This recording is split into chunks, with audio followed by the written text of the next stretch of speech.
سب سے پہلے ایک بات یاد رکھ لیں، منکرین حدیث جتنے بھی گزرے ہیں ان کا ایک بہت بڑا وبیلہ ہے جو آج مسلمانوں میں گھسا جا رہا ہے اور بڑی تیزی کے ساتھ، وہ یہ کہ قرآن ہم پڑھیں گے، قرآن جو ہم نے ترجمہ کیا ہے نا بس یہ قرآن صحیح ہے، باقی اس کے علاوہ اگر ترجمہ کوئی کر رہا ہے تو ہم اسے مانتے ہی نہیں ہیں۔ ہم کہیں اگر اس سے کہ جناب تفسیر ابن جریر پیش کرتے ہیں تو وہ کہیں گے بابوں کو چھوڑو یار، قرآن جو ہمارے پاس ہے تو بابے کیا کہتے ہیں، ہمیں چھوڑے اس کو۔ تو جناب بات یہ ہے، قرآن پڑھنے والے صحابہ کرام سارے تھے، قرآن حضور سے سیکھنے والے سارے صحابہ تھے، مگر ہر صحابی نے قرآن کی تفسیر خود نہیں کی۔ 4 صحابہ تھے، صحیح بخاری میرا وہ موضوع نہیں ہے، صرف سمجھا رہا ہوں، آج ٹچ کروں گا، پھر میں نے دلائل کی طرف جانا ہے۔ قرآن و حدیث کی روشنی میں ما کان و ما یکون جو علماء دیوبند کا عقیدہ ہے اس کو قرآن اور حدیث سے پروف کرنا ہے۔ مگر یہ یاد رکھیں اللہ کے رسول نے فرمایا، المعجم الاوسط طبرانی کی 1865 نمبر روایت ہے، اور اس کے علاوہ ایک ذخیرہ حدیث میں بہت زیادہ روایتیں ہیں سند صحیح کے ساتھ۔ اللہ کے رسول نے فرمایا، جس کا مختصر مفہوم ہے کہ میری امت میں ایسے کئی لوگ ہوں گے جو قرآن کو اپنے فہم پہ استدلال کریں گے اور کہیں گے قرآن کا جو مفہوم ہم بیان کر رہے ہیں بس 110% یہی ہے، اور وہ پوری امت کے بیان کردہ مفہوم سے اختلاف کریں گے، اور وہ صحابہ کا مفہوم نہیں دیکھیں گے، تابعین کا تابعین کا نہیں دیکھیں گے، بس وہ یہ کہیں گے قرآن ہمارے سامنے ہے، ہم جو قرآن کو سمجھ رہے ہیں بس قرآن کی جو تفسیر ہم نے بیان کی ہے یہی 110% ہے۔ اور حضور نے فرمایا کہ یہ کیا ہے، میری امت میں فتنۃ الناس، یہ لوگوں کے اندر بہت بڑا فتنہ ہے۔ اور سب سے پہلے یہ فتنہ کب شروع ہوا؟ مولا علی کے سامنے لوگ کھڑے ہوئے، قرآن کو اٹھایا، کہا علی تو قرآن غلط پڑھتا ہے، جو قرآن ہے ہمارے پاس ہے نا، ہم جو قرآن سمجھے ہیں، جو قرآن تو نے سمجھا ہے تو غلط سمجھا ہے، ہم جو قرآن سمجھے ہم ٹھیک سمجھے ہیں۔ اور ابو بکر صدیق کے دور خلافت میں جب مسلم کذاب آیا، اب مسلم کذاب کی آپ تاریخ پڑھ کے دیکھیں، مسلم کذاب کے لوگوں نے مناظروں کا چیلنج کیا کہ جناب یہ دیکھیں ہم جو قرآن سمجھے ہیں وہ تم لوگ نہیں سمجھے۔ تو بات سمجھنے کی یہ ہے کہ قرآن تو صحابہ کے سامنے لوگوں نے پڑھ کے سنایا، اور وہ موضوع اور ہے۔ ایک صحابی رسول، جامعہ ترمذی کی روایت ہے، میں جاننا نہیں چاہ رہا، ایک صحابی رسول مقام محمود کی آیت پڑھتے ہیں اور اس کو کہتے ہیں یہ آیت کیسی ہے، اس آیت کا مفہوم متعین کر رہا ہوتی ہے، تو آگے سے ایک سوال کرتا ہے کہ جو جہنم میں جا چکے ہوں گے، تو جہنم میں جو جا چکے ہوں گے مقام محمود میں جو شخص بیٹھے گا وہ وہاں سے نکال کر کے کیسے باہر لے کے آئے گا، جو اللہ کا کلام میں ہو چکا ہوگا۔ اب صحابی رسول یہ بیان کر رہے ہیں، ایک صحابی اور اوپر سے آتے ہیں، انہوں نے کہا ارے جو تو پڑھ رہا ہے نا یہ ٹھیک نہیں پڑھ رہا، مقام محمود کا تو یہی معنی ہے کہ اللہ کے رسول قیامت کے دن لوگوں کی جن پہ جہنم واجب ہو چکی ہوگی ان کی بخشش کریں گے۔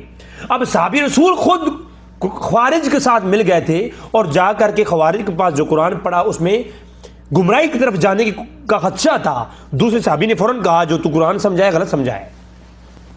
تو قرآن خود سے سمجھنے کا جو المیہ ہے، پہلے قرآن کی تفسیر قرآن سے ہوگی، اور ایسا نہیں کہ قرآن کی تفسیر آج کوئی بندہ کرے تو قرآن سے کوئی بات اخذ کر لے، جس کو علم ہی نہیں ہے پہلے آیت کون سی آئی بعد میں کون سی آئی، تو وہ کیسے ممکن ہے کہ وہ قرآن کی تفسیر ٹھیک بیان کرے یا غلط بیان کرے؟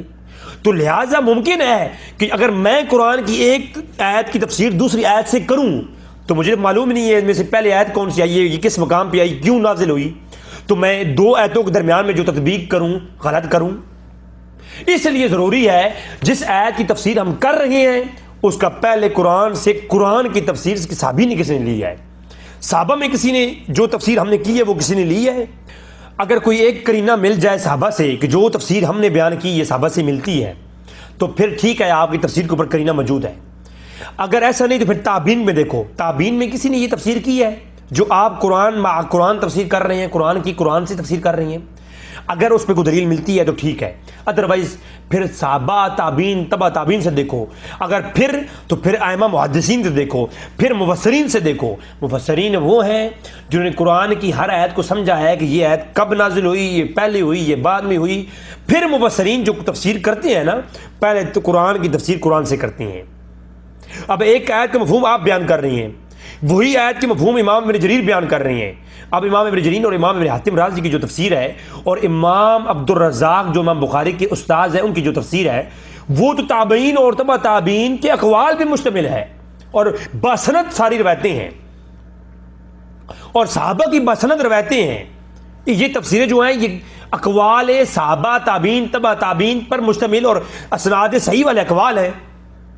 ان تفسیروں پہ تو امت کا اجماع ہے. لیکن ان تفسیروں میں بھی دیکھو تو پہلے جو وہ بیان کرتے ہیں قرآن کا بیان قرآن سے, پھر قرآن کا بیان حدیث سے, پھر اثر صحابہ اور پھر اپنی رائے سے. اب آج کوئی بھی شخص تفسیر بیان کرے قرآن کی قرآن سے اور وہ تفسیر شاذ ہو تو شاذ تفسیر قول صحابہ کا بھی ہو تو وہ بھی رد کر دیا جاتا ہے. آج کے ایک مولوی کا کیسے قول جامع ہو جائے گا؟ لہذا اس بات کو سمجھو. آج کے زمانے میں مرزا جنیر اور ان جیسے کئی ایک مولوی گزرے جو قرآن کا مفہوم سب سے الگ دھگ بیان کرتے ہیں اور الگ دھگ جو بیان کرتے ہیں نا اس مفہوم پر وہ گمراہی بھی گئے ہیں.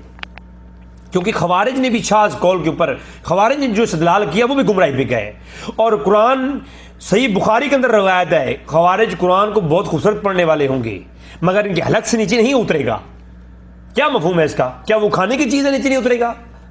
اس کا یہی مفہوم ہے کہ وہ قرآن کو غلط مفہوم لیں گے اور گمراہی بھی جائیں گے. اور حضور نے فرمایا وہ کلاب النار جہنم کے کتے ہیں وہ. تو کیا آپ لوگ اتنے جن کو عربی پڑھنی نہیں آتی وہ اتنے ماہر ہو گئے کہ قرآن کی تفسیر خود قرآن سے کر رہے ہیں؟ تو قرآن کی تفسیر خود قرآن سے اگر کرتے بھی ہو پہلے معلوم کرو پہلے آیت کون سی نازل ہوئی بعد میں کون سی ہوئی, ان کے حکم کیا ہے, اور پھر دیکھو قرآن سے اس کی حدیث سے تفسیر دیکھو. آپ کے اوپر کرینہ ہے تب, وگرنہ اگر آپ کا قول منفرد ہے اس پہ کسی کا قول نہیں تو آپ کی تفسیر آپ کے منہ پہ مار دی جائے گی. تو یہ تو ہو گئی پہلی بات تفسیر کے متعلق. تو اب آتے ہیں, یہ تو بیسک قانون ہو گیا. اب قرآن کے اندر سے ہم پیش کرتے ہیں کہ کیا ما کان و ما یکون کی جو